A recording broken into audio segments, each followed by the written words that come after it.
welcome to Now is the Time. I'm Meri Crouley, and now is the time for you to find your purpose and plan for your life that only you can fulfill. You know, this is such an exciting time to be alive. We see everything happening around the globe, and things are just intensifying. Don't you see how intense it is right now in the spirit? You know, today is November 2nd, and just 2 days ago was Halloween, or some people call it All Saints' Day. 500 years ago, in the year 1517, Martin Luther went to the church in Wittenberg, and he tacked the 95 theses to the door of that church. And basically, he had a revelation that the just shall live by faith. What had been happening, he had started to see injustices in the church, where literally the church was selling indulgences, where people had to earn their way into the kingdom of heaven. And as Martin Luther started reading the Word of God and started seeing the Bible and reading it, he started realizing that this is not correct, that things have really gone off base here. And that's exactly what happened. He caused the Great Reformation to happen 500 years now this week. And so we are at a pivot point in history. How many of you watching are in a position right now that you're in transition? If you are in a position of transition today, I hear God telling me to tell you that you're going to come into acquisition.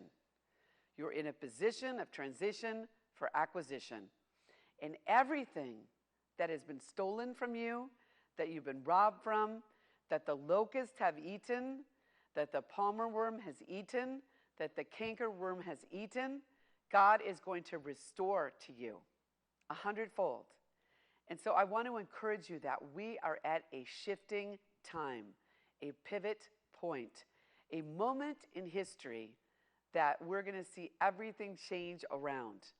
And I don't know if many of you watched the game last night, but the Los Angeles Dodgers played the Houston Astros.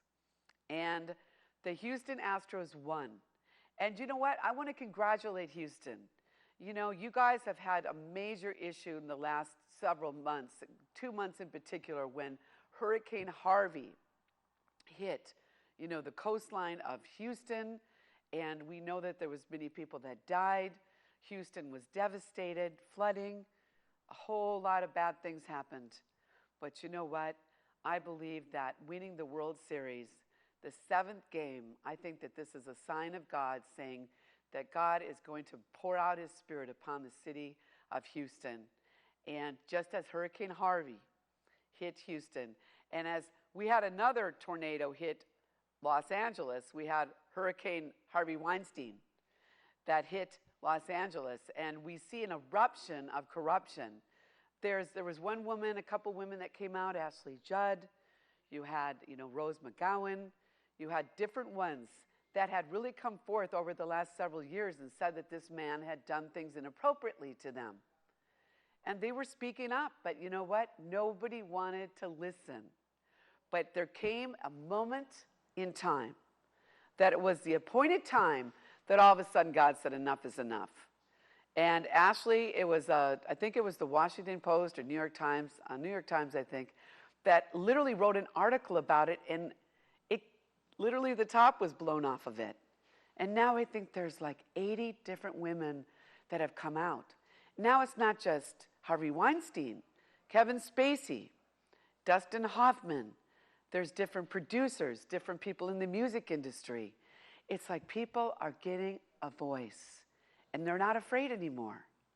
And so what God is saying to all of you today is that if you've gone through a season where you were being exploited, that you were being traumatized, that you were being victimized, this is the time now that the Lord is going to uncover all of those things that have been exposed. He's going to uncover all of those things, and he's going to now bring forth justice. I was just in Washington, D.C. at the beginning of October, and there was an event that I went to called Awaken the Dawn and also Rise Up. Rise Up was about a man named Lou Engle that called thousands of women to come to the Mall of Washington, D.C., and to come like Esther's, like Deborah's, and to pray, and to pray, and to believe that we could turn our nation around. You know, there was a woman in the Bible, and her name was Esther. And Esther was a woman that actually she was sold into captivity along with the Jews into Babylon from Israel. And there was the prophet Jeremiah that actually had prophesied that because of the Jews, their unbelief, and because they didn't listen to what Jehovah God had told them to do, that he was going to allow the enemy to come in and capture them and bring them into a nation that was foreign to them, and that they would be in captivity 70 years. Well, that's exactly what happened. And Esther lost her parents at a very young age. She was a young girl, and both of her parents died. It doesn't say why that they died or how they died, but it did say that her uncle Mordecai literally took her as his own daughter. And so it goes into the book of Esther in the Old Testament, in the first chapter of Esther 1, that there was a man named Xerxes, or some of the, they call him King Ahasuerus. And he had a big party, and all of his, the men, they had a great big party. Well, his wife, whose name was Vashti, also had a party with all the women in her place. I don't know, they must have had separate palaces. We don't exactly know what went down in the castle, but let's just say that the men and the women were kind of having their own thing going on. Well, they were drinking wine, and they were having fun, and they were making merry and being merry, when all of a sudden the king, Xerxes, says, "My wife is so beautiful. I want to have her come and be presented before all the people at my party." And so he said, "Call Vashti and have her come." Well, what happened was he called his wife to come, and she did not come. And he was infuriated. He said, "Oh my goodness, I called my wife. Why is she not coming?" And so this is what I hear God saying, that God is calling many of you today. There's a scripture in the Bible that says, many are called, but few are chosen. God is constantly speaking and seeking for those people to come. He said, "Come out from among them, be ye separate." God is calling you today to come to him. But you know what? We get so distracted. There's so many voices that are calling us. We now not only have the phone, but we have texts. We have Facebook, private message. We have tweeting. We have Instagram. We have this and that, and we're so diverted. But God is saying to come unto him and look to him and call upon him. It says even in Jeremiah 33, "Call upon me," God is saying, "in times of trouble, and I will show you great and mighty things that you know not of." Well, that's what Xerxes did to his wife. He said, he said, "Come to me, Queen Vashti. I want to present you and show how beautiful you are to my court." And she didn't come. And so he said, "We have a problem here. What are we going to do?" And all of the wise men said, "What are we going to do?" Vashti didn't come. And they said, "Aha, I have a great idea. We're going to banish Vashti, and we're going to have an incredible beauty pageant for all the young virgins in all the land, and call them all together and bring them to come together, and we're going to call a new queen forth." And that's exactly what they did. They banished Vashti, and they called forth all the beautiful young virgins in the land to come to the castle, and that they would be put under the care of Haggai, who was the king's eunuch, was the king's right-hand man. And Mordecai, who was literally Esther's guardian, heard about this. And he told Esther, he said, "Esther, you need to go to the palace. You need to go and present yourself as one of these virgins that is going to come up for this. You want to become the queen." And Esther, he said, "But Esther, do not tell anybody that you are Jewish. Do not tell any of them. Just listen to whatever the master of the house is telling you to do and obey him." And so Esther goes before Haggai, presents herself, and she says, "I'm here to become part of this pageant, to become the next queen. You know, you see The Bachelor and you see The Bachelorette on TV. And, you know, this was a modern-day bachelor, bachelorette. They were all competing to become the one that was going to be chosen to come before and be the queen. And so that's exactly what happened. You know, Esther goes before, and, you know, but this is what happened. Haggai sees Esther, and she's so beautiful, and she has so much favor in his eyes that he gives her 7 servants, and he gives her the best place in the palace. And so for a year, they go through all of these different beauty pageant treatments. They go through myrrh and oil and all these different things that they have to do for 12 months. And finally, it's time for them to be presented before the king. And Esther, now it's her turn. And she only wore what Haggai told her to. And she only did what he informed her to do. And when it was her time, she's presented before the king Xerxes. And he looks up and he sees this beautiful Esther. And he immediately chooses her. And he says, "This is my queen. This is who I choose to be my queen." And she comes in, and they have a beautiful ceremony, and she now is queen over all the land. Now, this seems like a dream come true. This girl who's an orphan, who lost both of her parents, this girl who was in captivity, she was literally trafficked in captivity in Babylon. But now, when God is starting to move, what do you think happens? Satan also starts to raise up a plot against the people of God. And there was this wicked man named Haman that the king, King Xerxes, had in his royal court. And one day Haman comes in there, and Xerxes made him the right-hand man. He goes, Xerxes, he said, Haman, I'm going to honor you today, and you're going to be my right-hand man. What is it that you want? And he had seen this Mordecai at the gates every day. And he was there, and he'd come in, and he'd want to be bowed down and worshipped. Haman wanted that authority, and he wanted that, you know, he just wanted that position where people would bow to him. And Mordecai wouldn't. And so he says, I want all the Jews. He had heard that Mordecai was a Jew, and he goes, I want all the Jews exterminated.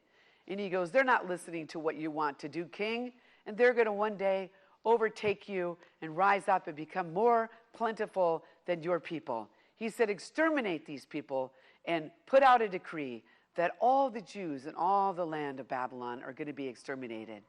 And King Xerxes says, okay, so be it. And he takes his signet ring and he puts out a decree throughout all of Babylon that all the Jews are going to be exterminated on such and such a day. Well, this decree goes out, and Mordecai reads it, and he is aghast, and he tears his clothes, and he fasts, and he goes into sackcloth and ashes in mourning. And all the people in all of Babylon, all the Jews, did the same thing. And Esther hears about this, and she tells her maids, and she brings Mordecai clothes, and she says, tell him to put on these clothes. Why is he in these ashes? Why is he in this sackcloth? But Mordecai wouldn't do it. He says, go back and tell Esther that she's been called to the kingdom for such a time as this, that there is a decree now that's been put out against our people, and that we're going to be exterminated, and that she has to go before the king, and she has to appear and appeal to him to save the lives of the Jews. And Esther sends back a note and says, I have not been called into the court for some time now, and if I go before the king without being called, I could be put to death, because anybody who comes into his court without being sanctioned will be exterminated. And Mordecai hears this answer by the queen's maidservant and says, tell her that if Esther does not speak as one for me during this season, I will raise up another voice. But he says, who knows if she was not called to the kingdom for such a time as this? And Esther listened to the words of Mordecai, and she said, okay, I will go before the king, but I'm going to fast and pray for the next 3 days. And they're not going to eat any food or drink any drink. And after 3 days, I will go before the king. And she says, and if I perish, I perish. And so what I'm saying to all of you today, that God has called you for such a time as this, God is raising up women right now. Yes, the men are called by God, but the men are the ones who give the seed to the woman when she conceives. But it's the woman that carried that child for 9 months. And when it's time for delivery, the woman goes into labor. We're in a place, people, that our country is in labor, that we're seeing some things happening across our land, that we now need to rise up. We need to stand up, and we need to speak up. And we need to speak up on behalf of the innocent women and children that are not only being aborted, but are also the sex trafficking and many things that are happening in our country that is so horrific that there's over $150 billion industry around the world of trafficked men and women and children in forced labor and sex trafficked. And so now that has come to the ears of God in heaven. And he says, this is an abomination. And now we have to speak up against this injustice. This coming Saturday night, I want to invite you to a gala that I'm having down in Dana Point, California, at the Aventura Yacht Club down in Dana Point. And you can go to my website, which you should see at the screen. It's www.mericrouley.com. That's spelled MERICROULEY.com. We're going to have food. We're going to have hors d'oeuvres. We're going to have music there. And I'm going to share a trailer, a 4-minute trailer on my documentary called Freedom Cry. I'm going to have some incredible speakers there, as well as we are going to have music and a time of fun and dancing. Because the Lord said this is time for a house party. That when the prodigal son came home, when the one that was lost came home, God had a party. He didn't have him go in sackcloth and ashes. He had a house party. And this was an incredible time. So Saturday, if you want to come, you have to RSVP by going to my website and going there and RSVPing for the event. It's free, but we will take a special offering for my documentary on human trafficking. So now, in closing, going back to my story about Esther, she fasted for 3 days and 3 nights. And finally the day came that she said, I'm going to go before the king. And I'm going to speak to my husband. And if I perish, if he says no, I'm going to banish her and I'm going to kill her, then so be it. She goes before the king. And when he sees Esther standing there before him, he extends his scepter toward Esther, letting her know that she has the floor, that she has favor, that she can speak. And so Esther comes forth, and he says, what is it, my wife, that you desire? I will give unto you even half my kingdom. And she says, oh, husband, I don't know what she exactly said, but she told him, husband, I want to have a banquet. Will you please come to my banquet tomorrow and bring Haman with you? For I'm going to, have a banquet, and then I will tell you what it is that I want then. And so he comes that next day to the banquet. And it's a beautiful banquet. And they have wine and hors d'oeuvres and all these different things. And he says, now, my wife, what is it that you want? I'll give unto you even half my kingdom. And she says, no, husband, come tomorrow at the same time to the banquet. And she says, I will tell you then, and bring Haman with you. See, the thing is, she didn't just blurt out, oh, wicked Haman, he's trying to destroy us, blah, blah, blah. God gave her the strategy to first kind of let him see, kind of let him hear, and just see what's going on. Watch, wait, and have the right timing. And so that's exactly the next day. But it was that night, interestingly enough, when Xerxes was sleeping, that he couldn't sleep, and he started looking through the laws of the Chronicles.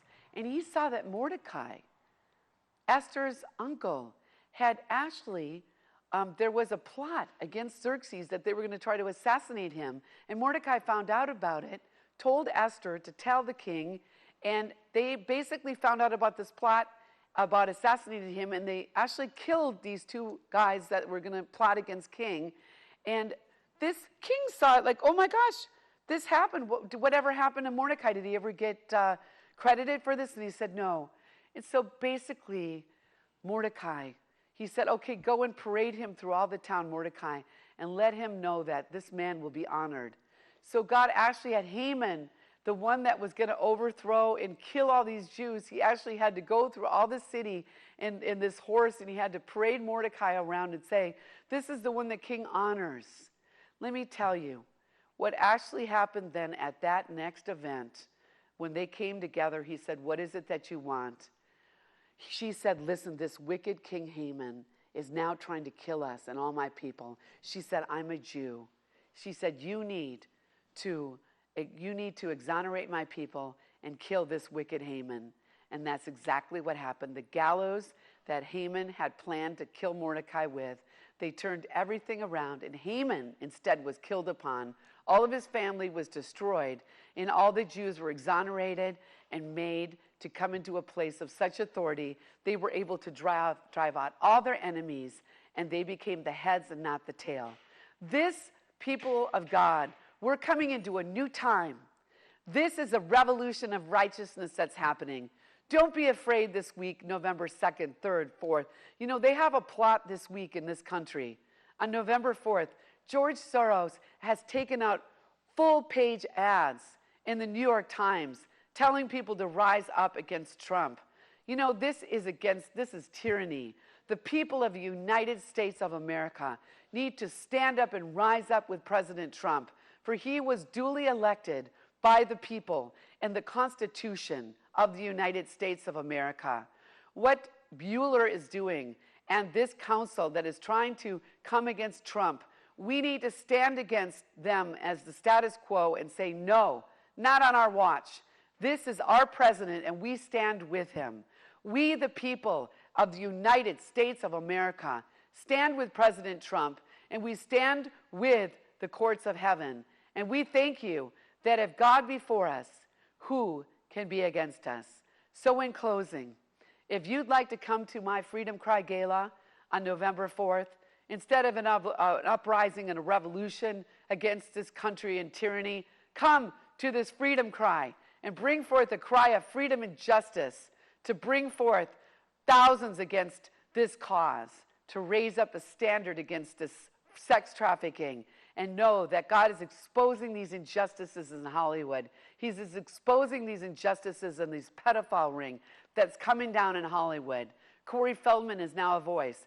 They're getting ready to start naming names of these major pedophiles in Hollywood. This is so exciting. So listen, one other thing you can do. If you'd like to if you'd really like to help, go to my website and make a contribution for this Freedom Cry documentary. Maybe you can't come to this gala, but you can donate. Maybe some of you, anybody who donates over $500, will actually have your name or your business name in the end credits at the end of the film.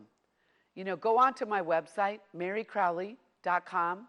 It's mericrouley.com, and you could donate right on my donation page. Just click and you'll be a one-time donation, or you can become a monthly partner. But all I can tell you is together, we can make it happen. Together, we can help fight sex trafficking and human trafficking. Together, we can rise up in unity and community and say, not on our watch. United we stand, divided we fall. And if our back should ever be against the wall, we'll be together, you and I. So thank you for watching Now is the Time. Thank you for such a time as this. Have you been called to the kingdom?